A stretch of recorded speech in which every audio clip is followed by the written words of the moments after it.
Transporta līdzekļu, īpašuma, personu, ceļojumu un citi apdrošināšanas veidi. To piedāvā apdrošināšanas akciju sabiedrība Gjensidige Baltic, kas ir Norvēģijas apdrošināšanas kompānijas meitas uzņēmums Latvijā un darbojas jau 10 gadus. Joprojām gan daudziem rodas jautājums, ko tad vārds Gjensidige īsti nozīmē. Gjensidige tulkojumā no norvēģu valodas nozīmē savstarpēji saistīts.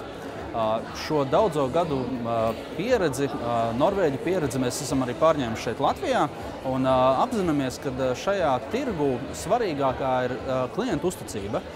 Tādēļ mēs arī apzināmies, ka mūsu klienti ir uzticīgi, lojāli, tie, kas arī, tā teikt, novērtē mūsu pakalpojumu plašo risku segumu polisēs, tāpat arī apkalpošanas kvalitāti. Tieši tādēļ šobrīd mēs esam sagatavojuši ļoti labu piedāvājumu Maksī polisē, kas ir komplekss īpašuma, privātpersonu īpašuma apdrošināšanas produkts, un šobrīd to var iegādāties ar 0% pašrisku. Tāpat šobrīd ļoti aktuālā lieta ir nelaimes gadījuma apdrošināšana bērniem un ģimenēm ar bērniem, tāpat arī juridiskām personām, ko mēs piedāvājam ar ļoti labu risku segumu. Ja jūs vēlaties mūs atrast, mūsu filiālis Vidzemē ir Valmierā, Cēsīs un Limbažos, tāpat arī var meklēt mūsu kontaktus internetā. Un šajās dienās, protams, jūs varat meklēt mūsu stendā šeit Vidzemes uzņēmēju dienās.